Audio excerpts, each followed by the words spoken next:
Rich, I just read the most incredible book. Oh, really? I did too. I just finished a great book. What did you read? Oh my gosh.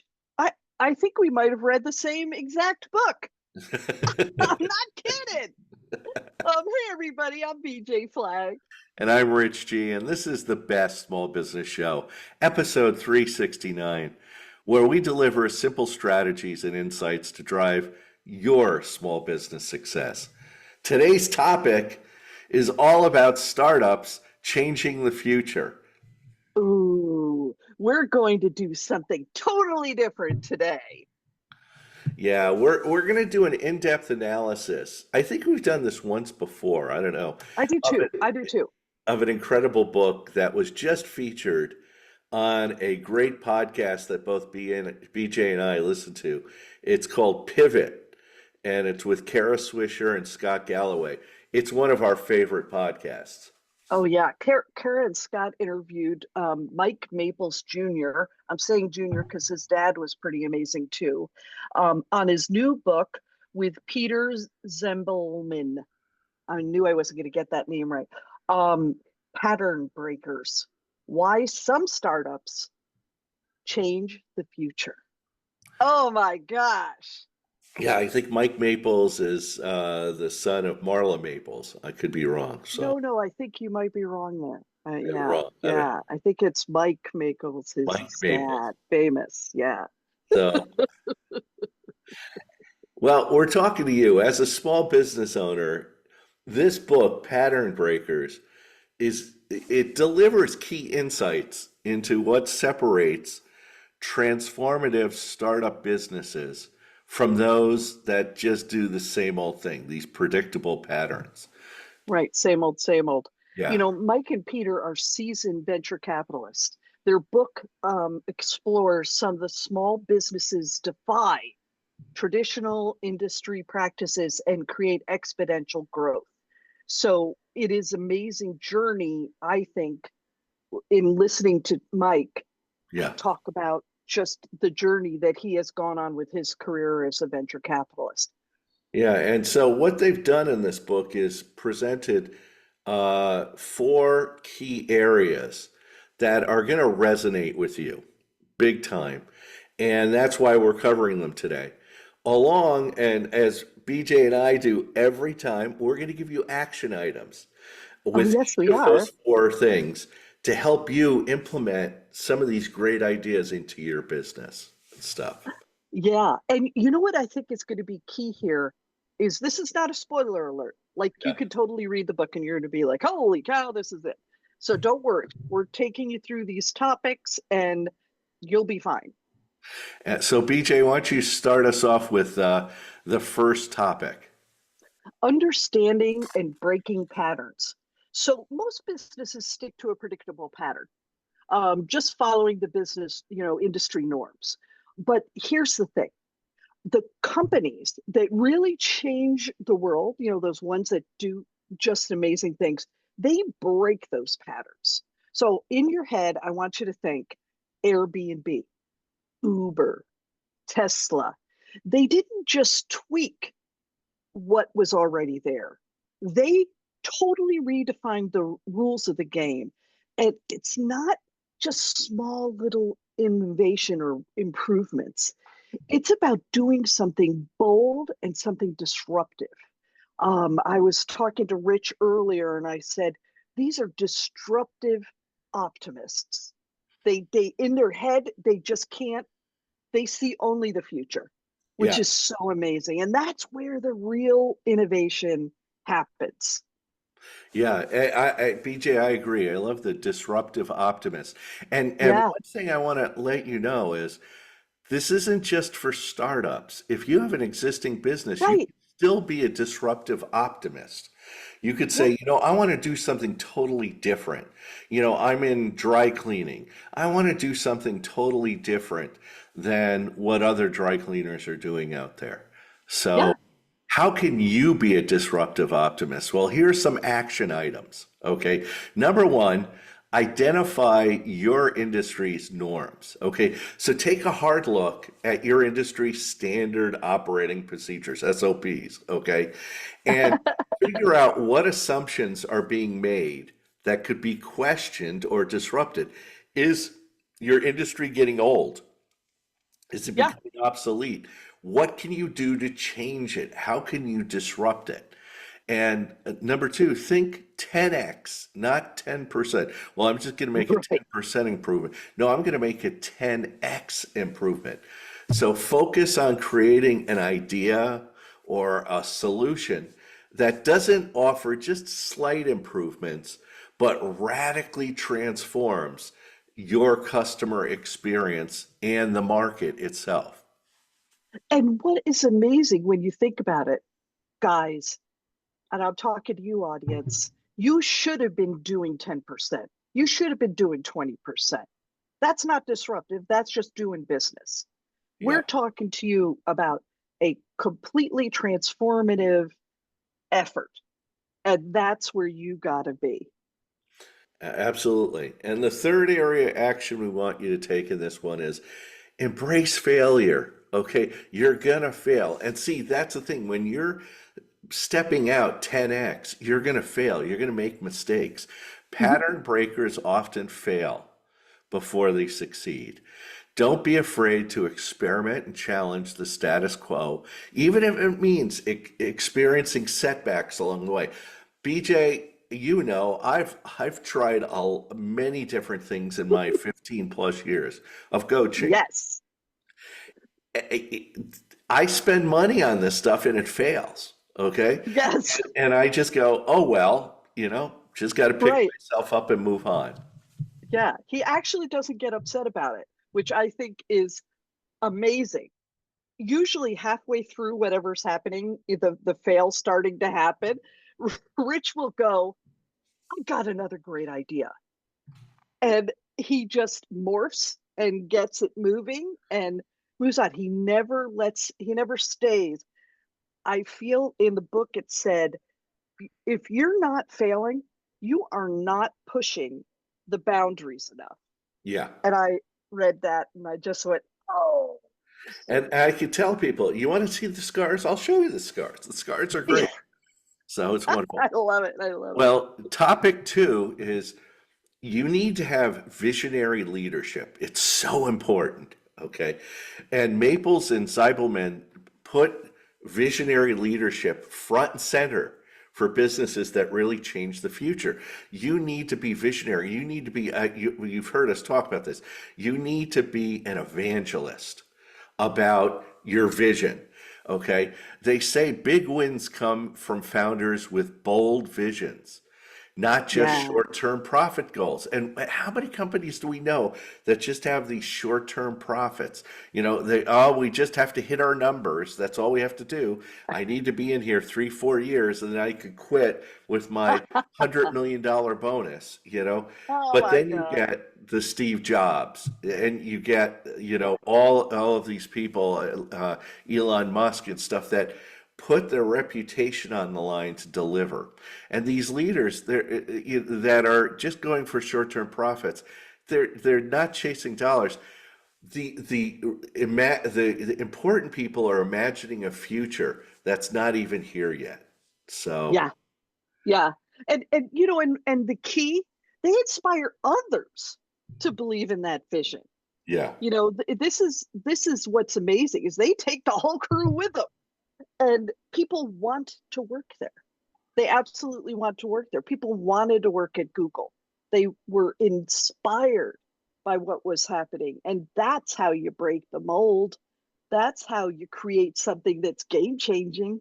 It's amazing. Absolutely amazing. Anyway, So what yes. are what are the action items we have for topic two of visionary leadership? I have three things that I want you to do. I want you to craft a compelling vision. Um, Imagine, what the future does, what's going to happen to your business and what do you want to create? Write down your vision and make sure it's clear, bold, and inspiring. You know how sometimes this wacko vision can be in your head, but it doesn't really make sense? You need to make sense. And what you really want to be able to do is not only communicate it to just your team, but you want to be able to communicate it with your customers and your partners. So that's important. Number two, communicate consistently. Share your vision repeatedly with your employees, your investors, and your customers. Every decision, big or small, should reflect this larger purpose. So you're going to hear yourself kind of making sure that I'm saying the same thing every time. I'm not morphing it. Be relentless about culture. Build a company culture that supports innovation and bold thinking. Surround yourself with a team that buys into your long-term vision, even during the difficult times. So you don't want that, negative Nancy. So they're going, I think we should go back to the bolts and the nuts. I think it was the way. No, no, no, no. So, BJ, what's our third topic that we're going after today? Customer-centric innovation. So this was one that when I was talking to Rich, I said, so many businesses don't do this. Yeah. Sure, breaking patterns is key, but here's the twist. The new innovations solve real customer pain points. Maples and Zalman said, it's not just about being disruptive. It's about finding those unspoken customer needs. So a lot of times in your head, you think the customer needs are this, because that's like right ahead, right in front of you. It's not. You got to dig deeper. The businesses that win, they don't just offer solutions. They offer a radical solution. So Yeah. it's very different. They reframe the whole customer experience in a way that nobody saw coming. No one saw coming. Think of Airbnb. Are you telling me in your right mind that you would go and stay at a place where you don't know the people? But they changed they made a radical alteration in how to describe it. And boom, there we were, staying Yeah. all over the world. Yeah, and you think about Uber, where it's like anybody can be a taxi cab driver. And, instead of you trying to flag down a taxi in Manhattan, you could set up the Uber while you're still finishing your meal, and you can meet them right outside the restaurant. Although Yeah, I find every time I use an Uber, they're always on the other side of the street. So I'm like, where are they? I have to go. They're like, I'm over here. So it's always funny. that's a New York problem, Rich. That's a New York Absolutely. problem. Well, our action items for customer-centric innovation is number one, conduct deep customer research. Spend more time getting to know your customers. Ask them questions. Go beyond surveys, okay? Conduct interviews. And we talked about this a few podcasts ago and how Stu Leonard's grabs a customer and gives them $100 or $200 and says, we'd like an hour of your time. Yeah, Observe their behaviors to understand their unmet needs and frustrations. Ask them. It was kind of funny. We were at a fair, and there was this one little stall that had all these cool things. And I walked through it and I walked right out, and my wife goes, don't you want anything? I go, no, there are no price tags. And I don't want to have to ask. That was the frustration I had. It was an unmet need. They should have the prices right on the front. right. Second, design with empathy. Okay. Innovate not just for the sake of innovation. And we see so many stores and businesses do this, but to make your customers' lives easier. Okay. This customer focused approach can help you develop unique solutions that set your business apart. BJ. And you know what I think of right away is hug your customer, Mitchell's. Oh, yeah. I think of Mitchell's right away. You can call Mitchell's and say, oh my God, I didn't realize that tonight I have to go to XYZ. Um, you've got my information on file. I'm going to send somebody up there. I need this and this. And they said, great, we're going to throw a couple other things in there. You can return whatever you need. We've got it. We've got you. And that's a level of customer service that is completely different. Yeah, So, the one that I constantly harangue about, and I probably mentioned it on this podcast, is when you're checking out the credit card machine, on oh, how frustrating it is where they go, yeah, I know it doesn't work right. No, no, that's not me. When I go to Costco, I take my card, I put it right on top. It's like beep, done within yeah, seconds, like 1 or 2 seconds. And right. every other store I go into, they kind of blame their credit card person. And I go, no, you're at fault. You're making this painful. First, they go, well, wave it here. Well, no, then stick it in. Well, then, no, then swipe it. And I'm like, guys, you got to Yeah, fix this. well, I don't want to got come to call back the here. POS company. Got to Yeah. call the POS company.